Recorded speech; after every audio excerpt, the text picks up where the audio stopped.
Can the Inclusion Classroom Model Work by Lynn and Kaylee. Here are some key terms that we have for the inclusion model. Heterogeneity, the quality or state of consisting of dissimilar or diverse elements. Inclusion, embrace all people irrespective of race, gender, disability, medical, or other need. Exclusion occurs when students are directly or indirectly prevented from or denied access to education in any form, and segregation. This occurs when education of students with disabilities is provided in separate environments designed or used to respond to a particular or various impairments in isolation from students without disabilities. Fundamental questions. Who benefits from having an inclusive classroom? What training and funding do educators need to effectively set up an inclusive classroom and curriculum? What are the barriers to creating an inclusive classroom and how to overcome them? And what are the roles of lawmakers, school districts, educators, and parents? All right, so looking over the history of the federal legislation for inclusion classrooms, we have the Rehabilitation Act of 1973, and Section 504 of the Act mandates non-discrimination for people with disabilities in educational and other programs that are recipients of federal funds. This was the first law that provided protection for students with disabilities in public schools. It also only protected students who attended schools that were receiving federal funding and did not go into detail about how students were being educated. It also allowed for substantially separate classes for disabled students.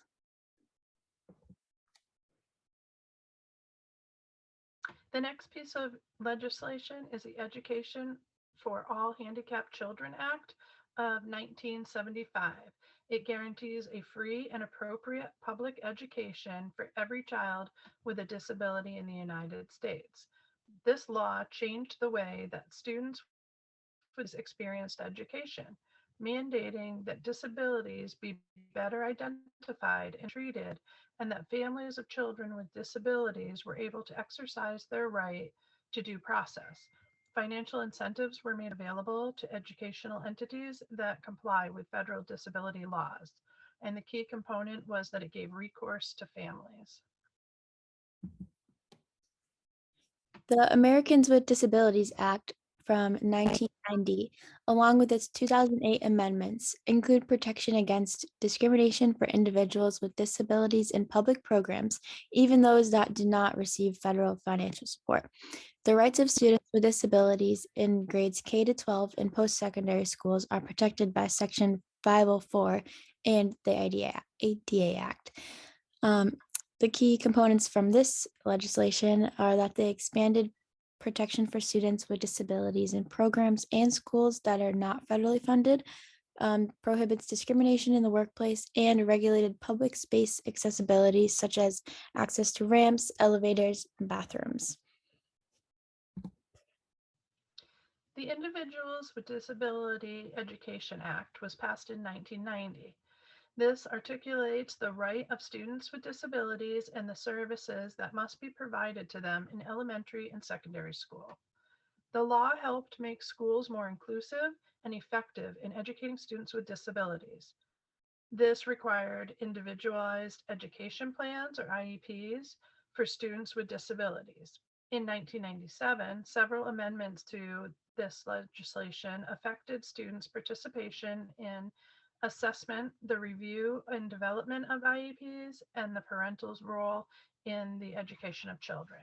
Some key components: it required schools to place students in the least restrictive environment. The IEP requirement for any student who is receiving special education services with a physical disability or learning disability. IEPs allowed for accommodations, specialized instruction, and services such as occupational therapy, physical therapists, and speech language therapy. Pros for the inclusive classroom model. All students have access to the best education. Schools create a society where everyone is welcomed. Students learn to be more empathetic towards one another. There are less cases of bullying among students who are in heterogeneous classroom. Social justice for all students. All students should be given access to the best education. The inclusive classroom model allows for equity in education for all learners. The first step in providing this is giving all learners access to the wide range of resources available in the classroom. In this classroom model, it is important to give students support for all students, meeting each individual where they are at in learning ability as well as physical abilities. By providing the appropriate supports to students, each student is given the best chance for success. In this graph, we see students with disabilities who spend most of their school day in inclusive settings earn higher scores on tests of language ability. The first column is 80 to 100% of their day in inclusion classroom, 40 to 79% in the next column, and the last is if they spend 0 to 40% of their day in an inclusion classroom. Schools create a society where everyone is welcome. The inclusive classroom model creates a space where each student is welcomed into the class and empowered to be a part of the school community and, as school often mimics society, the community in general. Each student has their strengths and challenges, and by working together, students are exposed to others' strengths and challenges and gain a better understanding of all the people in their classroom and community. This opens the door to learning from the unique experiences of each student. This next chart shows the benefits of inclusion for students with disabilities and how they extend beyond the academics. So 3.5% more likely to belong to a school group. Students who spend time in inclusion are 11.2% more likely to have a competitive employment and 10% more likely to live independently. Students learn to be more empathetic towards one another. Through exposure to people of different backgrounds, a better understanding is gained, which often leads to respect for one another. Students are exposed to and gain an understanding of other cultures, abilities, and all the things that make us different, as well as have the opportunity to make connections to how they are the same. There are less cases of bullying among students who are in the classroom. Often takes place in large part due to the better understanding of one another that evolves into empathy. Ignorance is one of the main components that lead to bullying behavior, and by learning about one another in the inclusive classroom, students gain a better understanding about other people in their communities. Social justice for all students is achieved in the inclusive classroom. All students gain access to the best education. Each individual has the opportunity to form meaningful friendships regardless of their learning abilities or physical abilities. The stigma that surrounds having a learning or physical disability is diminished. Furthermore, by having special education service professionals, such as reading and speech specialists, all students in the room benefit from the strategies they bring to the classroom. Along with the many pros for an inclusive classroom model, there are also some cons. These include potential negative behavioral effects on peers, disruptions of classroom environment, inadequate support for students, and teacher frustrations due to classroom sizes. The first con of behavioral effects on mainstream peers is that mainstream students tend to think they can be careless with their work and still get by with good grades because the teacher's focus is no longer on them. Students also become bored in class because standards are lowered in order for all students to succeed, resulting in the students to act out in class. Students also miss out on valuable learning time due to distractions from the behavior of a student with a disability. Teachers may need to take extra time to work with the student, which then takes away the class time. Disruptions within the classroom environment. The attention of the teacher is often drawn to students who have disabilities, and therefore the students who are considered regular or advanced then fall behind due to the lack of attention. Many students with disabilities require equipment that comes in many forms and sizes, which can interrupt the classroom environment physically for all of the students. Some disabilities may cause students to behave differently, which can also distract the students around them and the teacher while they're trying to teach a lesson. Um, Along with the inclusive model, there can also be inadequate support for students. There are not set protocols for the range of disabilities students may have, and some students require a one-on-one assistance that may not be available by a single classroom teacher.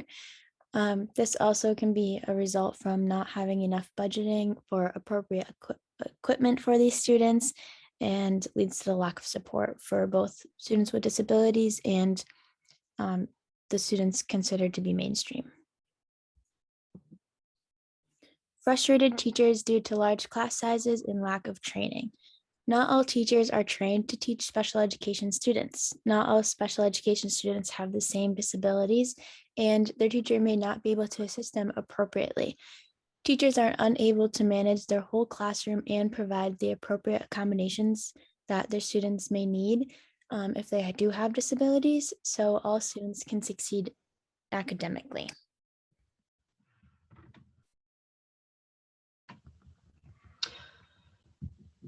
Here is an interview with Sherry Elander. She is the Westfield High School Transition Program Coordinator and has received multiple awards and been part of making legislation surrounding special education. She has studied at Westfield State University for her undergrad and graduate degrees. First question, who benefits from having an inclusive classroom? I think that inclusive classrooms benefit all of the participants, from the teacher to the students, whether they, have a disability or not, because nowadays so many folks are struggling, and we may not even realize that we need additional support and help. So as far as inclusion, I think the administration benefits, the community, families, again, when it's done thoughtfully and based on the student's vision for themselves and what it is that they're interested in doing, what the outcome, and following the transition law of beginning to plan as early as 14 or earlier, with the student's vision guiding the direction of the IEP, making sure that we're developing a course of study, having a 4-year, 5-year plan to make sure that we're being thoughtful in the continuation of services and how it is assisting the young person with their vision and their end goal. Great. Next question is, what training and funding do educators need to efficiently set up an inclusive classroom and curriculum? So that's a very interesting question, right? Because often us educators realize pretty quickly that our love of teaching and being with our students is sometimes what we spend the least amount of time on. So working in a district that values professional development, teacher mentors are very important. Finding the educators who are willing to support you in your journey is just key. And so as far as the funding, again, teachers really don't have any control over that, but we are the advocates for our students. So being able to politely and thoughtfully and respectfully make sure that the needs of our students are met, including those of the educators who are trying to help them become successful, productive, well-rounded individuals is really our end game. So a lot of educators access funds through their union or through the professional development office, curriculum departments. So I'm a firm believer, and you can never know too much. Now with technology and post-COVID, there are so many opportunities now that you don't have to go in person, that you can follow them at a time that's convenient for you. And there's just so many opportunities now for folks who, aren't beaten to death and exhausted on the weekend from the busy week. So true. right, balancing their whole family life and everything, to continue.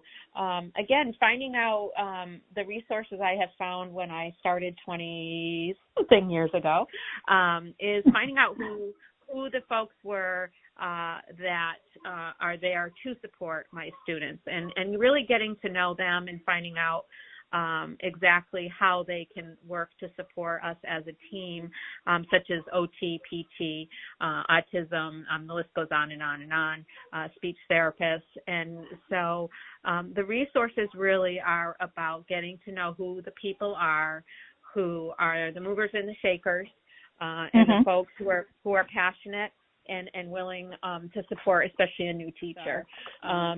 There's also, I know, different opportunities now that you can try to raise money for your classroom. I know there's different opportunities. I know in our district, anything with fundraising or such, we need to get permission and go through our city treasurer's office and such to make sure that, we're following all the rules around that. But I've had families donate things. There's these free Facebook groups now. I see a lot of teachers on there getting lots of donations from very kind community members and other folks. And you have to be creative. You have to be a go-getter. You have to have initiative. There's just no way around it, because in the end, your classroom is only going to be as amazing as you're able to put the energy into it, but you also have to have that balance with life. So it's truly, the first 2 years of teaching were really intense for me, as far as the amount of time I spent. Because first of all, the honeymoon period, you're just in love with your job and you're finally doing what, you graduating from college and you're finally living the dream. So again, always continuing to advocate. Don't give up. Continue to let the needs be known, because sometimes grants pop up. Some districts have grant writers. So you just have to plug along the best you can, and whenever you can reproduce things instead of, sometimes I'll look through catalogs and I'll be like, oh, I could make that for a lot cheaper than it would, and then you put your own spin on it, and it becomes more individualized for your needs. Yep, that was great advice for sure. The next question, what are the barriers to creating an inclusive classroom and how to overcome them? So what was nice is you and I got to talk a little bit. We had a really nice conversation about the need to support our support staff who are in the classroom with our young folks who are on IEPs. And really having an opportunity to have the classroom teacher understand your role, and that the student there is their student, not your student. You're there to support them in the environment. Also, the teacher, the liaison of the student, for a student who has a one-to-one, needs to have planning time and the ability to connect with the general ed teacher if it's not a model where there's a special ed teacher already in the classroom. There's so many different models of how inclusion's done between general ed and special ed. But so the model that I'm most aware of is there doesn't always typically have the co-teaching model, right? It's just right now, especially with the shortage, there's just not the opportunity to have the perfect co-teaching model. So oftentimes our wonderful one-to-ones are set off on a journey with their young person, and meanwhile the liaison is, conducting their own classes and leading different levels of substantially separate classroom pull-out situations. And so it's their time is really stretched, right? They're creating their own lesson plans, and it's time consuming to assist with modification. But again, if I found in the past that once the general ed teacher understood kind of the purpose of why a student was in their class, because communication is extremely important between the educators, making sure we're providing them with IEP information, support, understanding, making sure they understand what the accommodations are, because people sometimes just assume everybody knows everything.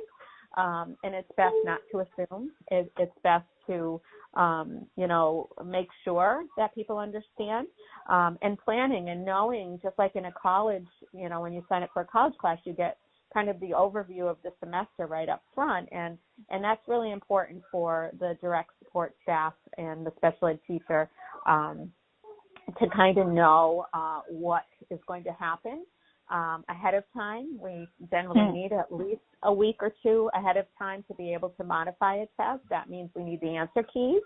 That means we are not the ones who are being graded or tested. We don't have a lot of time to sit there and master all of this knowledge. Nobody's expected to know everything in the world.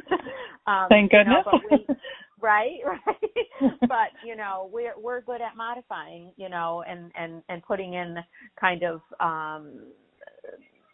strategizing for our individuals and making sure that the scaffolding is in place so that it's purposeful to the young person who may be taking the class.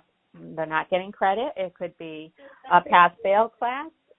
It could be a class that they are getting graded, but they're going to be getting a certificate of completion versus a diploma. So it's really dependent upon the student's vision.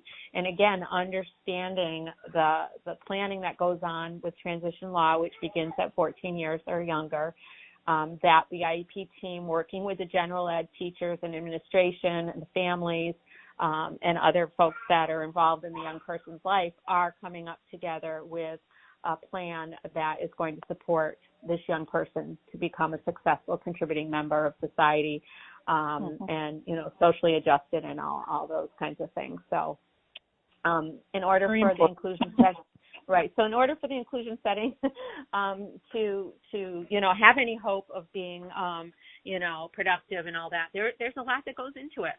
There's a lot of pieces to be able to meet the needs of so many diverse students, and some of the classroom sizes are larger than they've been in the past. And again, it's a challenge for anyone. But again, I've seen it be very successful. If you could give me just a brief overview of the roles of lawmakers, the school district, educators, and parents. Who will I start with? Let's start with the educators. Okay. Sounds good. The educators are responsible for being up to date and current on best practices and scientifically based research. And again, and our role is to really participate in professional development opportunities that really help shape the individual area that we've chosen to be our main concentration. Educators' responsibility is to take care of themselves, self-care, making sure that they are reaching out to folks if they need support, if they're struggling, making sure that they have plans in place. And that can be very difficult, but having a plan, keeping up the lesson plan book so that you don't get overwhelmed because, I know how that is, that, life slips away sometimes. But the educator is really the advocate, the key, the person who's really shaping these young people's lives and getting to know them and having them feel supported and safe in their environment and helping others understand differences. So for educators, for administrators, again, their job is to advocate for funding and resources and staffing and qualifications for folks and make sure that they are planning for and providing professional development opportunities and ongoing support, making sure that the teachers feel supported in their role, including the paraprofessionals and other support staff. So administrators, keeping the safety first and foremost in a building and working to make that bridge between general and special ed to make sure that people are really aware of their roles and responsibilities. As far as lawmakers, I've had the distinct pleasure of working at that level with my students. We've been involved with a lot of advocacy events over the past many years. One of them was changing the name of Department of Mental Retardation to the Department of Developmental Services, providing the first college opportunities for young folks with intellectual disabilities and autism, and quite other issues related to self-advocacy and human rights. And so their responsibility is to know who their constituents are and to make sure that they're in touch with the needs of all of their members, all of the voters, because people, when they turn 18, unless they're under full guardianship, they have the right to vote. And so it's a huge population. And we've been very fortunate with our legislation and our government, on the local level. It's been very good. So the parents, oh my gosh, wow, we put so much on them. And, you know, the parents' job is to receive support from us and for us to see eye to eye. They're the ones who are going to have these young people in their lives the rest of their lives, where we have them for a short time. So the parents, unfortunately, bear a huge burden with either their guilt or the constant advocating and fighting for things. And when they're working with those of us that we just talked about that are not fully aware of the law and the scope of the law and the different laws, we can really do them a disservice. So, parents, I've seen parents at all different levels, and their job is to love their kids. Send them to school the best they can. Again, I worked at Head Start for 8 years before I transitioned into my current role, and it's really working with the whole family and the whole child. And so the parents do have responsibilities of attending meetings and, reading the progress reports and sharing information that's pertinent to the well-being of their student while they're with us.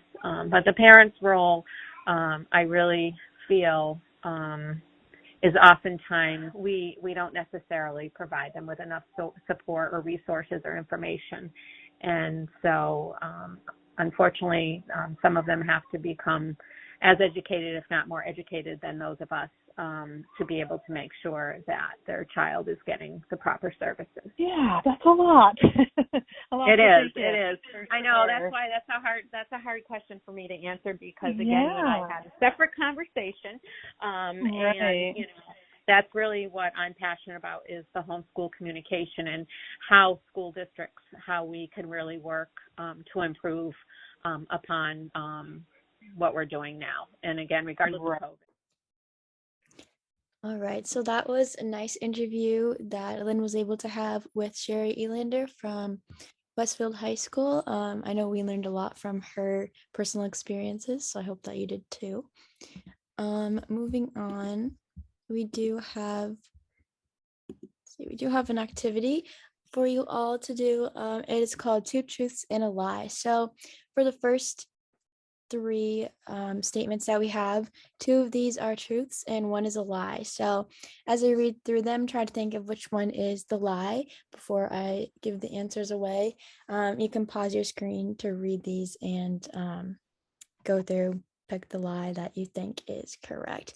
So we have: inclusive education is too expensive. Inclusive education creates opportunities for students to learn about diversity. And a teacher sending a letter home to a parent in the parent's native language is inclusion. So which one of these do you think is the lie, and which 2 are both true statements? This is true, because in the world of inclusion education does create this type of society in schools that can make children feel safe, their families welcomed, and they all feel valued.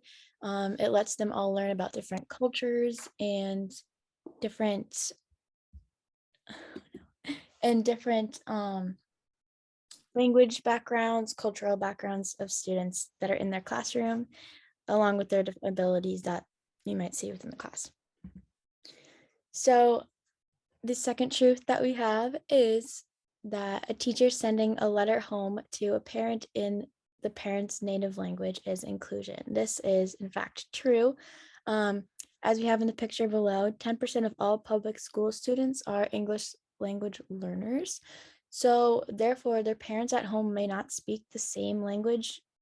They might not speak English. So by having the teachers send the letter home in their parents' native language, that's type of inclusion by making their families feel welcomed and valued in the classroom, and allowing that communication to happen at a deeper level, and then having the access to the education. All right. And then, of course, the lie for this activity would be that inclusive education is too expensive. The fact of the matter is that with any planning for a lesson, there can be budgeting that can include the different resources that are needed for the students within the inclusive model. So then, therefore, it's not too expensive and the benefits do outweigh the actual price.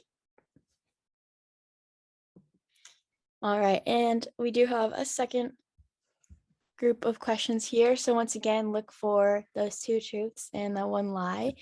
We have the Rehabilitation Act of 1973 was the first law that provided protection for students with disabilities in public schools. Inclusion only refers to including students with physical disabilities and excludes cultures. Students are exposed to cultures and abilities and all things that may make us different, as well as have more opportunity to make connections to how they are the same. So once again, you can pause the screen if you'd like to reread these and pick out which two are true and which one is the lie. So our first truth is the Rehabilitation Act of 1973 was the first law provided protection for students with disabilities in public schools. So as you listened to and saw in our first couple slides, there were a bunch of acts that started the process for inclusion in schools. This is one of them. This was the very first law that provided any protection for students in public schools, so they're actually able to gain their education. And then, as you saw, there were a lot of other laws that followed. Our second truth is that students who are exposed to cultures and abilities and all the things that may make us different, as well as have more opportunities to make connections to how they are the same. So this is true that inclusive model allows students to be exposed to these different cultures and abilities. So they're able to ask questions, they're able to become more informed, and then the students that may be different or have different disabilities, they are also included within their classroom. There also allows for the ability to have differentiated instruction, such as students who are more hands-on learners, verbal learners, or visual learners. We all learn differently, but we're able to make some connections, and that is all part of the inclusive model. And our lie here is that inclusion only refers to including students with physical disabilities and excludes cultures. This, of course, is false because, as we just saw in the previous slide, inclusion covers everything that can be different amongst each other so that we can create this society where everyone feels welcomed, valued, included. Therefore, if we were to exclude cultures and someone's background and language, family background, then that wouldn't be including them at all. So that would be more form of segregation. So therefore, inclusion goes beyond physical abilities and disabilities. All right, and we also have this list here of 10 ways to create an inclusive classroom. These are just some ways that if you're looking to make your classroom a little bit more inclusive with your students, whether you do have students with disabilities or not, it just gives you ways to involve all of your students, open up opportunities for discussions. So I'll let you read through those if you would like to. And it's a nice list to keep as a reminder in your classroom.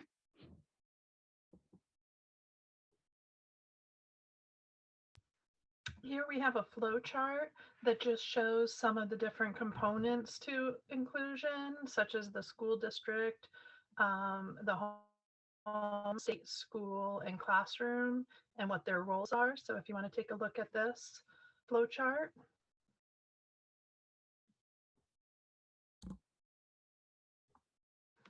With this last slide just has our work cited, and our narrative biography can be found in the handout if you wish to print that out.